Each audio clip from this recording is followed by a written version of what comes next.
ये वो टेस्ट है जो mock test, first mock test आपका 2 सेशन के बाद दिया गया। और एक स्टूडेंट ने जिन्होंने अपना पेपर में से शेयर किया, वो मैं पेपर आपको दिखा रहा हूँ। और स्पेशली यहाँ पे मैं हाईलाइट करूंगा क्वेश्चन नंबर 7 को, क्वेश्चन नंबर 8 को, ठीक है, और क्वेश्चन नंबर 14 को और क्वेश्चन नंबर 15 को, ठीक है। हम ये 4 क्वेश्चन सिर्फ देखेंगे रीडिंग ए के अंदर। और इसके अंदर मैं आपको बताऊंगा कि आपने इस चीज को देखना है कि कौन कौन से आंसर आपके कैसे गलत हो सकते हैं, ठीक है। अगर हम क्वेश्चन नंबर 7 को पढ़े यहाँ, तो यहाँ पे लिखा हुआ है patient recovering from third degree burn are likely to experience a great deal of shrinkage and dash of their skin, ठीक है। तो अब वो जो सिस्टर है, जो भी है स्टूडेंट्स है, उन्होंने श्रिंकेज को यहाँ पे नहीं पढ़ा। और पैराग्राफ के अंदर जहाँ ये स्टेटमेंट लिखी हुई है, ठीक है, उन्होंने दोनों चीजें साथ लिखी, ठीक है, कंट्रैक्शन और scarring. Answer is the contraction and scarring. तो अगर हम इसको अब देखें गौर से कि ये बेसिक चीज आपने इसके अंदर सीखने वाली चीज कौन सी है। आप लोगों को मैंने एक चीज सिखाई थी, अगर आपको याद हो, मैं इसको थोड़ा सा रिवाइज कर देता हूँ कि जब आप क्वेश्चन अटेम्प्ट करते हैं रीडिंग ए के अंदर स्पेशली, स्टेप क्या है। देखिए, मैंने आपको आज ये रिवाइज इसलिए कर रहा हूँ ताकि आप स्टेप फॉलो करें। शुरू में आपका टाइम ज्यादा लगेगा पेपर में, लेकिन जब आप स्टेप फॉलो करते रहेंगे और स्टेप सही तरह फॉलो करेंगे तो एक टाइम ऐसा आएगा कि आपको जो है वो जरूरत नहीं पड़ेगी, टाइम ज्यादा नहीं लगेगा, आपका टाइम मैनेज हो जाएगा, ठीक है। अब स्टेप क्या है, सबसे पहला स्टेप है रीडिंग ए को सॉल्व करने का कि आपने स्कीमिंग करनी। स्कीमिंग के अंदर क्या करना है कि ये चार जिस तरह पैराग्राफ हैं, आपने वन बाय वन इनको पढ़ना है और इनके अंदर जो कीवर्ड्स हैं, आपने इनको क्या करना है, हाईलाइट कर लेना है। देखिए, जैसे यहाँ पे टॉपिक ही है, बर्न डेप्थ लिखा हुआ है, उसके अंदर टिश्यू डैमेज लिखा हुआ है और क्लासिफिकेशन लिखी हुई है, ये कीवर्ड्स हैं आपके। इस तरह के जो कीवर्ड्स आ रहे हैं, सुपरफिशियल आ रहा है, फुल थिकनेस बर्न आ रहा है, ठीक है। और नीचे यहाँ पे देखें हीलिंग एसोसिएटेड विद कंसिडरेबल। अब ये देखिए, जो कंसिडरेबल कंट्रैक्शन और स्कारिंग है, ये मतलब पढ़ते सारी, ये ब्राउन, ब्लैक और पियर पेर, ये सारे कीवर्ड्स हैं आपके, ठीक है। इन सबको आपको हाईलाइट करना चाहिए था। तो ये आपने जब आप फिजिकली पेपर पे कर रहे होंगे ना, पेपर आपके सामने पड़ा होगा, तो आपको आप एग्जाम के लिए अच्छी तरीके से तैयार हो सकेंगे, क्योंकि इधर से आप एग्जाम में हाईलाइट कर सकती हैं। आपने पूरे पैराग्राफ के अंदर जो कीवर्ड्स आपको लगता है जो इंपॉर्टेंट कीवर्ड्स हैं, आपने उनको क्या करना है, हाईलाइट करना है, ठीक है। अगला स्टेप क्या है, नेक्स्ट स्टेप क्या है कि आपने क्वेश्चन को पढ़ना है। फॉर एग्जांपल, जैसे अभी क्वेश्चन पढ़ रही थी कि जिसमें लिखा था patient recovering from third degree. अब यहाँ पे क्वेश्चन के अंदर कीवर्ड कौन सा है, थर्ड डिग्री, ठीक है। Are likely to experience a great deal of shrinkage and dash of the skin. तो अब हमें पता होना चाहिए कि यहाँ पे बात उसने कर दी है थर्ड डिग्री बर्न की, और श्रिंकेज की बात हुई है, ठीक है। तो हमें जहाँ पे एंड आ रहा होगा थर्ड डिग्री के अंदर, जहाँ जहाँ पे एंड आ रहा होगा, तो वहां पे हमने देखना है कि वहां पे हमारा आंसर मोस्टली जवाब हो, ठीक है। तो ये हो गया, आपने क्वेश्चन को पढ़ा, कीवर्ड्स आइडेंटिफाई किए। उसके बाद आपका अगला तीसरा स्टेप कौन सा है कि आपने जाना है पैराग्राफ की तरफ, ठीक है। ये जो पैराग्राफ है वो कौन सा पैराग्राफ, फॉर एग्जांपल हमारा ये पैराग्राफ ए था, ठीक है। हमारा पैराग्राफ ए था जिसके अंदर हमें ये जिक्र आ रहा थर्ड डिग्री बर्न का, ठीक है। तो यहाँ पे लिखा भी है also known as third degree burn. अगर हमने कीवर्ड हाईलाइट किया होगा, हमें पता होगा थर्ड डिग्री बर्न किधर है। ये हो गया हमारा तीसरा स्टेप, हमने पैराग्राफ आइडेंटिफाई कर लिया, ठीक, ठीक है। अब चौथा स्टेप क्या है कि आपने इंफॉर्मेशन जो है वो आपने लोकेट करनी है, ठीक है। मैंने आपको बताया हुआ कि आपने जल्दी जल्दी से पढ़ना है। जैसे इधर से थर्ड डिग्री से पढ़ रही हैं, तो देखना बर्न एक्सटेंड अंडरलाइन टिश्यूज में भी पेल और ब्लैक ब्लैक अंडरलाइन स्किन में भी white with no blister, healing associated with considerable. यहाँ पे एंड आ गया, ठीक है। अब यहाँ पे एंड आ गया, आपने देखा कि यार ये मेरा जो ये आपने लोकेट कर ली। अब चौथा स्टेप कंप्लीट हो गया। आपने इन्फॉर्मेशन जो हाईलाइट भी आपने कीवर्ड्स हाईलाइट किए होंगे उसके पास आप देख रहे होंगे, तो आपने इन्फॉर्मेशन लोकेट कर ली। अब पांचवा लास्ट स्टेप क्या है कि आपने जो ये खाली जगह है इसके अंदर जवाब लिखना है कि जवाब आता क्या है। अब ये 5 स्टेप अगर आप हर क्वेश्चन के लिए फॉलो करते हैं तो आपके कम चांसेस है कि आपका एटलीस्ट जवाब गलत नहीं होगा, ठीक है। आपने पूरे जो क्वेश्चन है उसको समझना है। क्वेश्चन को जिस भी स्ट्रक्चर के साथ लिखा गया हुआ है, आपने देखना है कि आपकी जो स्टेटमेंट, आपको कौन सी स्टेटमेंट देगी। अगर आप गौर से पढ़ते हैं तो यहाँ पे great deal of a shrinkage end of their skin लिखा हुआ है, ठीक है। तो अब हमें जब पता चल गया कि हमने जब पढ़ा तो हमें सर रिकनेक्ट हो रहा है।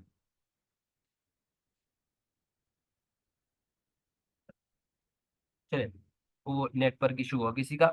तो अब यहाँ पे आपने देखना है कि श्रिंकेज तो यहाँ पे लिखा हुआ है, और मैं जहाँ पे मैंने इंफॉर्मेशन लोकेट की है वहाँ पे क्या लिखा हुआ है स्टेटमेंट, ठीक है। तो वहाँ पे लिखा हुआ है कि healing associated with considerable contraction and scarring. Contraction का आपको ये चीज़ पता नहीं चाहिए कि ओईटी के अंदर जब भी आपने पेपर करना है तो जो क्वेश्चन के अंदर कीवर्ड्स हैं वो मैंने आपको बताया हुआ है कि वो पैराग्राफ के अंदर सिनोनिमस लैंग्वेज में लिखे होंगे। तो आपने पहले से तैयार रहना है कि श्रिंकिंग का वर्ड कोई और होगा, मैंने वो चीज़ लोकेट करनी, क्योंकि यहाँ पे तो इजीली हमें इन्फॉर्मेशन भी मिल गई ना, तो थर्ड डिग्री बर्न लिखा हुआ था।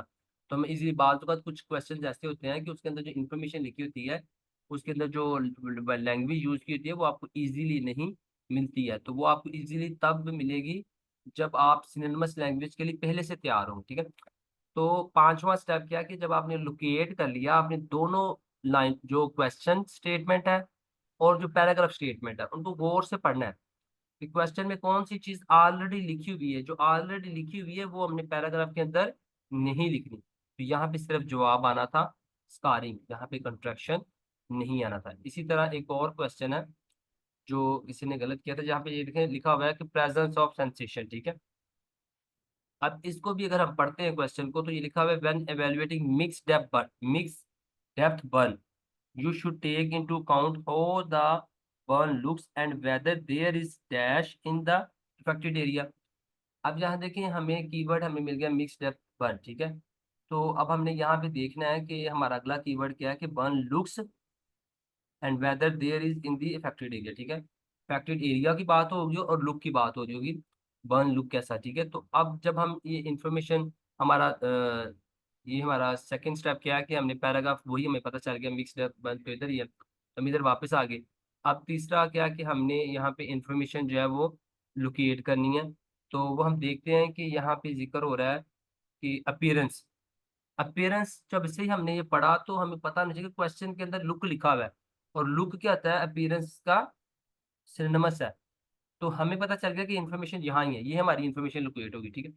अब हमने क्या करना है कि हमने जवाब निकालना है कि जो क्वेश्चन के अंदर चीज लिखी हुई है कौन सी चीज से उसने मांगी, हमने वो सिर्फ लिखनी है, ठीक है। अब यहाँ पे लिखा थी प्रेजेंस ऑफ सेंसेशन। एक चीज आपको मैंने शुरू में बताई थी कि आपको सेंटेंस स्ट्रक्चर पता होनी चाहिए कि सेंटेंस स्ट्रक्चर कैसे होते हैं। फॉर एग्जाम्पल अगर आप इसको देखें तो यहाँ पे सेंटेंस स्ट्रक्चर में क्या है लिखा है, whether there is dash in the affected area, ठीक है। अब वेदर देयर इज जो है वो प्रेजेंस को शो करता है, वो किसको शो कर रहा है, प्रेजेंस को। तो वेदर देयर इज, प्रेजेंस लिखेंगे तो वो रिपीटिशन हो जाएगी वेदर देयर इज की, ठीक है, वेदर देयर, ठीक है। तो आल जब ऑलरेडी उसने प्रेजेंस को वेदर देयर ही लिखा है तो इधर सिर्फ सेंसेशन आना है, क्योंकि सेंसेशन जो इफेक्टेड एरिया में हमने वो ढूंढी। तो यहाँ पे जवाब सिर्फ आना था सेंसेशन। अब आपको बताने का मकसद ये कि आपकी क्रिटिकल थिंकिंग बहुत हाई होनी चाहिए कि जब आप ऑप्शन लिख रहे हैं जहां से आप आंसर पिक करें, एक चीज याद रखें, आपने कोई ना तो वर्ड ऐड करना है और ना कोई कम करना है जो ऑप्शन के अंदर जो पैराग्राफ के अंदर जवाब लिखा होता है, ठीक है। तो ये दो स्पेशली मैंने इसलिए रखे थे ताकि जो जिन लोगों को गलत है वो इस चीज़ को समझ सकें। और नेक्स्ट हम चलते हैं, हमारा क्वेश्चन था 14, ठीक है। अब इसमें भी वही पैराग्राफ है, कहता है in the case of mixed depth one what factors determine the local treatment to give. कौन सा फैक्टर है, ठीक है। अब यहाँ पे अगर हम क्वेश्चन को समझें, हमारे कीवर्ड मिक्स डेप्थ वन आ गया, फिर हमने सिर्फ फैक्टर ढूंढना है। यहाँ पे उसने क्या कहा है, factor that determines the local treatment to give, ठीक है। तो यहाँ पे हमने सिर्फ फैक्टर ढूंढना है। जब हम मिक्स डेप्थ वन को पढ़ते हैं तो यहाँ पे वो कहता है कि are frequently mixed the clinical should, जल्दी से इस तरह पढ़े हम, resuscitation should be based on the total of the resuscitation should be based on the total of the second and third degree burns and local treatment should be based on the burn thickness, ठीक है, burn thickness at any specific site। तो यहाँ पे देखें कि हमने जब देख लिया कि यहाँ पे हमने जवाब जो मारा था, हमने फैक्टर देखना था। तो फैक्टर क्या था? थिकनेस। क्योंकि ऑलरेडी जो है हम इसको देख सकते हैं कि हम जो जवाब हमारा है वो बन इसलिए नहीं आना क्योंकि क्वेश्चन के अंदर उसने ऑलरेडी बोला है कि in the mix depth Burns. तो बर्न तो इधर उसने लिख दिया है। अब बर्न लिखने की इधर जरूरत नहीं है क्योंकि हमें ऑलरेडी पता है कि हम बर्न वाले चीज को आइडेंटिफाई करें। हमने सिर्फ फैक्टर ढूंढना है कि किस वजह से जो वह बर्न की वो ट्रीटमेंट को डिसाइड करते हैं। तो बर्न तो ऑलरेडी क्वेश्चन के अंदर लिखा हुआ है, इसलिए बर्न लिखने की जरूरत नहीं है, खाली थिकनेस। क्योंकि थिकनेस की वजह से बर्न तो होता ही है, लेकिन बर्न के अंदर जितनी थिकनेस होती है उसकी बेस पे क्या करते हैं?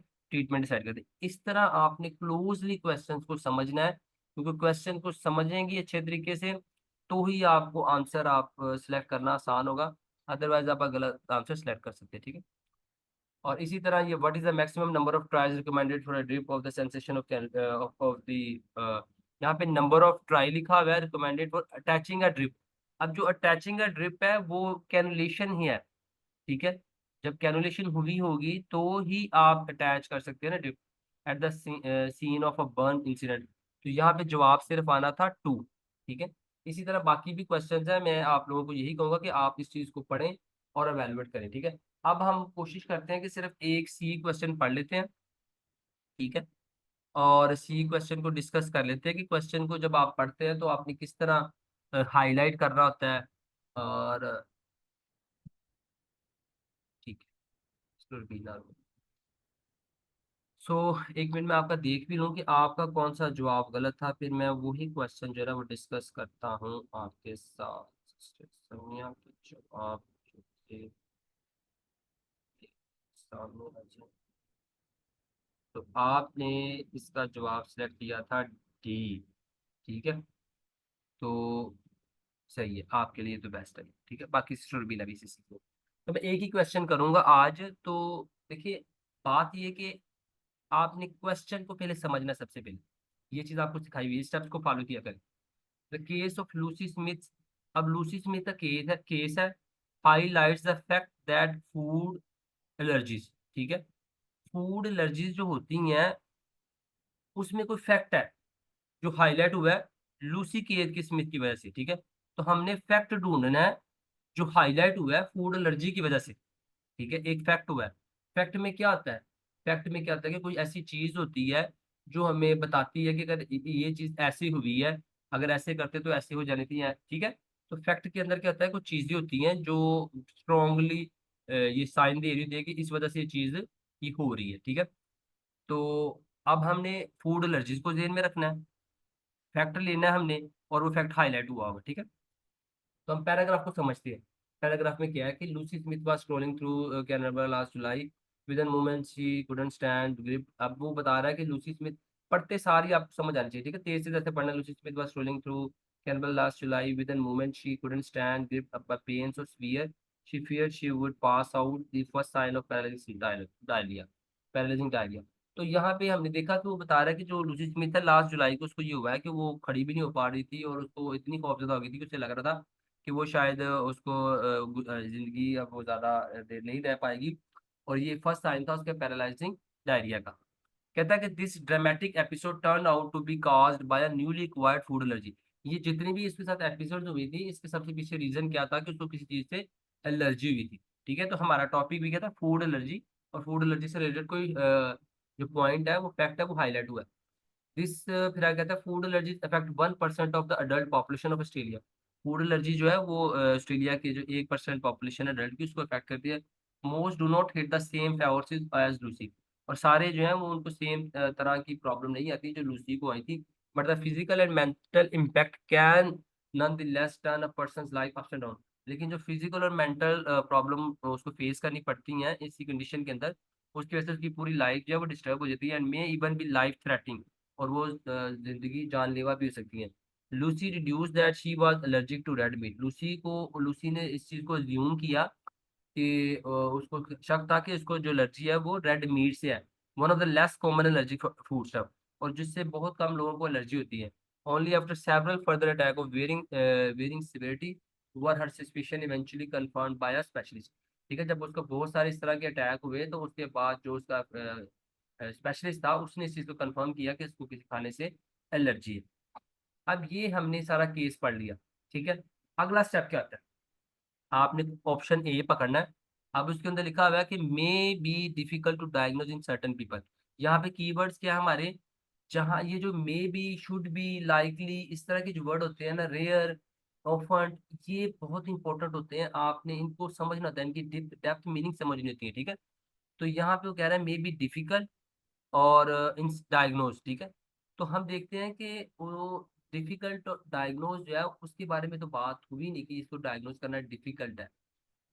उसने इस बारे में बात नहीं की, उसने तो बल्कि एक जगह पे सिर्फ ये बताया है कि she was she was suspicion eventually confirmed by that. तो मतलब वो स्पीशियस थी, वो उसको डिफिकल्ट नहीं हुआ था डायग्नोज। वो तो उसको जो मल्टीपल एपिसोड हुए तो उससे पता चला कि उसको फूड एलर्जी है। उसको डायग्नोज करते वक्त डिफिकल्टी नहीं हुई, उन्हें कोई प्रॉब्लम नहीं हुई कि मतलब एक टेस्ट किया तो उससे डायग्नोज नहीं हुआ, दो टेस्ट किया तो उससे डायग्नोज, अगर दो तीन टेस्ट करते हैं तो उसके साथ डायग्नोज नहीं होता तो फिर हम कहते हैं कि ये उसको डिफिकल्टी हुई थी, ठीक है। तो इसलिए हमारा ए ऑप्शन भी जो है वो यहाँ पे गलत हो गया। सेकंड ऑप्शन जो था हमारा वो था are relatively rare in the adult population.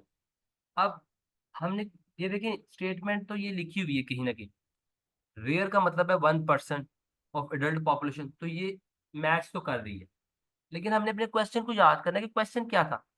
Information तो इसके अंदर है लेकिन क्वेश्चन था कि जो फूड एलर्जीज है उसके बारे में कौन सा फैक्ट हाईलाइट हुआ है जो लूसी स्मिथ से रिलेटेड है।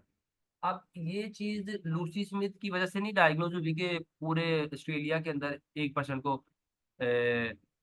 फूड एलर्जी होती है, ये तो पहले से फैक्ट डिफाइन है, ठीक है। तो लूसी स्मिथ के केस ने ये हेल्प आउट नहीं किया, तो हमने तो वो चीज ढूंढनी है जो लूसी स्मिथ के केस की वजह से हाईलाइट हुई। तो हमारा ऑप्शन बी भी गलत हो गया। अब देखते हैं कि जो डी ऑप्शन है जो किसी ने सेलेक्ट भी किया था वो है ऑफन रिक्वायर अर्जेंट ट्रीटमेंट। अब अगर हम देखें तो अर्जेंट ट्रीटमेंट की तो कहीं बात ही नहीं हुई कि इसको अर्जेंट, लूसी स्मिथ के केस को अर्जेंट, इससे ये फैक्ट नहीं लड़वा कि लूसी स्मिथ को अर्जेंट ट्रीटमेंट चाहिए थी या अर्जेंट ट्रीटमेंट चाहिए होती है, ऑफन रिक्वायर अर्जेंट ट्रीटमेंट। अब ऑफन रिक्वायर्ड अर्जेंट ट्रीटमेंट, किस चीज को अर्जेंट ट्रीटमेंट चाहिए, इसके बारे में बात नहीं हुई पूरे पैराग्राफ के अंदर। ना लूसी के बारे में बात हुई है कि लूसी को अर्जेंट ट्रीटमेंट चाहिए थी, ना किसी और के बारे में बात हुई है कि उसको अर्जेंट ट्रीटमेंट चाहिए। तो यहाँ पे क्लियर भी नहीं आया कि ये लूसी को चाहिए कि इसको चाहिए। तो ये भी ऑप्शन हमारा करेक्ट नहीं था। अब कैन कॉज डिबिलिटिंग सिस्टम, तो हम ये देखते हैं कि शुरू से उन्होंने बताया है कि जब फूड एलर्जीज होती हैं तो उसके साथ सिम्टम्स क्या आते हैं कि इतने स्ट्रांग हो जाते हैं कि पीपल खड़े नहीं हो पाते, और उनको जो है ना यहाँ तक कि उनको फिजिकल और मेंटल, जहाँ पे देखते हैं उन्होंने एक जगह पे बताया कि फिजिकल और मेंटल इम्पैक्ट होता है, ठीक है। और जिससे पेशेंट की लाइफ अप एंड डाउन हो जाती है और मे इवन लाइफ थ्रेटनिंग, ठीक है। तो जो लाइफ थ्रेटनिंग था वो एक साइन था कि डिबिलिटिंग सिस्टम होते हैं जो खतरनाक और जो और सीवियर किस्म के जो सिम्टम होते हैं, ठीक है। अच्छा, अब आपने क्या करना है, मैं अब आप लोगों का क्वेश्चन हो तो मुझे पूछ लें, अदरवाइज आप लोगों ने क्या करना है कि आपने जब पेपर करना है रीडिंग का और उसके बाद जो ऑप्शन गलत आने हैं ना, सही जवाब आपको जब पता चल जाता है, जैसे इसमें पेपर का पता चल गया है, तो आपने बाकी सारे क्वेश्चनों को जस्टिफाई करना है। जब आपने जस्टिफाई करना सीख लिया ना बाकी सारे क्वेश्चंस को कि वो क्यों जो आप सही है वो क्यों सही था और जो गलत है वो क्यों गलत है, तो समझिए आप ओईटी के लिए आप नेक्स्ट पेपर के अंदर आप मैक्सिमम जो है ना अपने नंबर लेंगी, आपकी जो मिस्टेक्स होंगी वो खत्म हो जाएगी। अगर कोई और क्वेश्चन है तो अभी आप उससे पूछ लें, टाइम क्योंकि हमारा बड़ा काम है।